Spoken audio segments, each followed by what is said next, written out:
Alors, on est parti là pour un calcul. Voilà, parce que les groupes, ils nous ont déposés à un endroit, et puis le reste, il faut qu'on le fasse à pied. Mais un calcul, ça reste un calcul. Et puis en période de confinement, c'est vrai que il faut un petit peu faire de l'exercice. J'ai d'ailleurs un ami russe qui dit qu'un mathématicien russe, pour aller au paradis des mathématiciens russes, doit mourir en faisant un calcul. Là, je vais rappeler un petit peu ce qui se passe.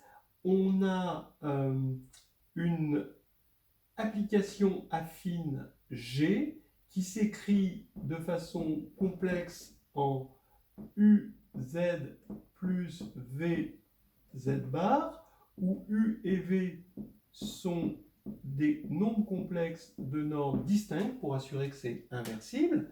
Il envoie le cercle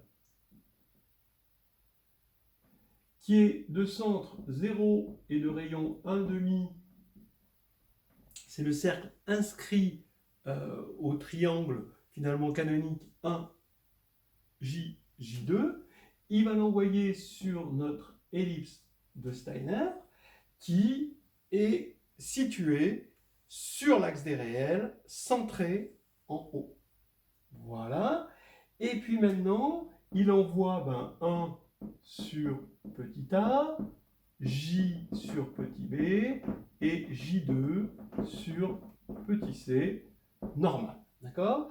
Alors maintenant, on va trouver l'équation de E. On va d'abord en trouver une équation paramétrique complexe et ensuite on va passer en réel parce que c'est en réel qu'on a des formules parce que on était bien centré en haut avec comme on voulait, là on sait avoir des formules. Alors ici, ça c'est G.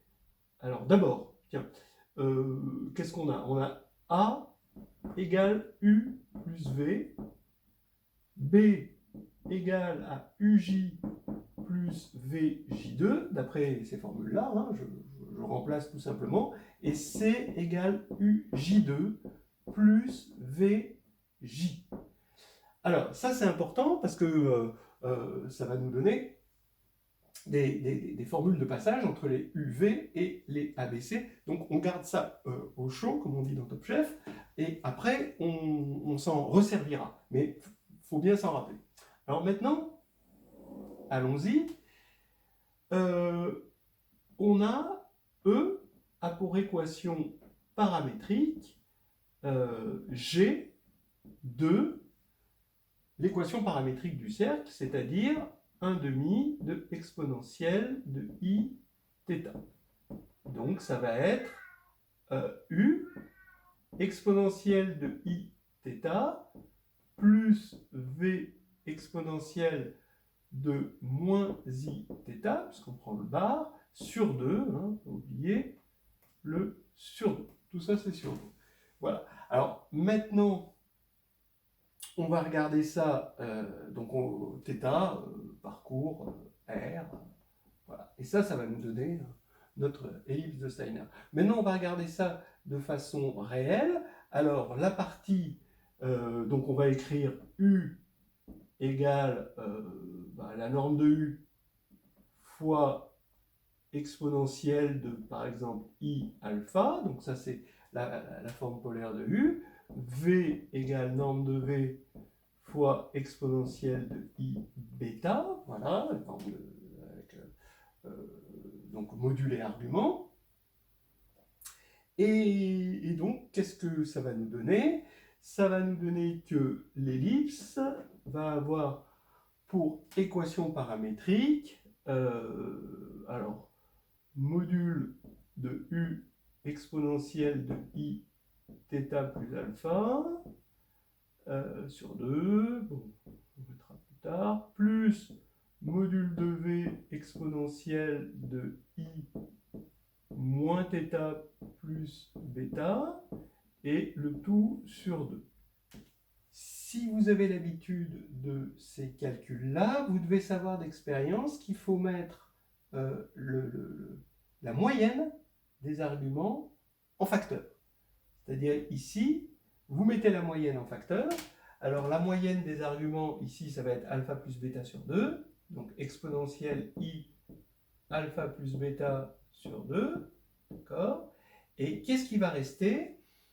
Il va rester des choses symétriques. C'est-à-dire ici, quand on met la moyenne en facteur, là maintenant, ce qu'on va avoir, au lieu d'être centré sur la moyenne, ça devient centré sur 0. Donc il va y avoir un élément et son opposé. Et quitte à faire un changement de variable, je vais avoir exponentielle de it sur 2 plus v sur 2 exponentielle de moins it. Alors, si vous voulez savoir qu'est-ce que c'est que t, t, ça va être, quand on va enlever, donc ça va être θ moins, alors θ plus alpha moins bêta sur 2. Voilà. Maintenant, on va pouvoir avoir l'équation de notre ellipse, mais plus sous forme de trigonométrie complexe, mais de trigonométrie réelle, c'est-à-dire avec des cosinus, des sinus, avec des parties réelles et des parties imaginaires. Donc ici, E va s'écrire, donc toujours exponentielle de I alpha plus bêta sur 2. Et là, on va avoir, qu'est-ce qu'on va avoir? U plus V sur 2 cosinus t, plus I, U moins V en module, sur 2 sinus t.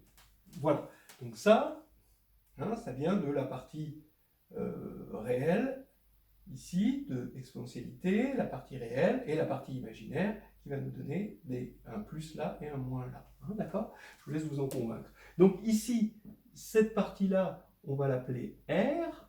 Cette partie-là, on l'appelle S. D'accord? Lui, pour l'instant, on laisse. Et puis ça, qu'est-ce qu'on se rend compte que c'est R cosinus t plus I S sinus t. Alors, si vous voulez vous convaincre qu'on a bien une ellipse, effectivement, cosinus t plus I sinus t, c'est la paramétrisation du cercle. Et quand on va multiplier par R sur l'axe des X, donc ici, et par S sur l'axe des Y, en fait, on déforme ici par R et par S, et on va avoir une déformation du cercle sur les axes qui va nous donner effectivement une ellipse. Donc maintenant, cette ellipse, celle-ci, regardons l'ellipse, juste ça, je fais abstraction de ça. Cette ellipse, elle a pour axe, on ne sait pas si c'est le petit ou le grand, mais elle a pour axe l'axe des réels et l'axe des imaginaires, elle est centrée en haut, et voilà, elle est axée comme ceci. Donc comme ça, on peut toujours supposer que ceci, c'est un ou moins 1 ou, étant donné qu'on est sur, donc ici, exponentielle de I alpha plus bêta sur 2,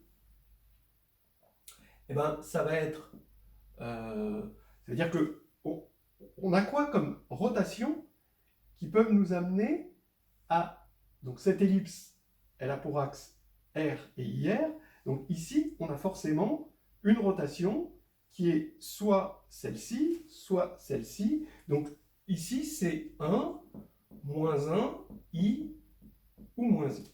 D'accord? Voilà. Ça,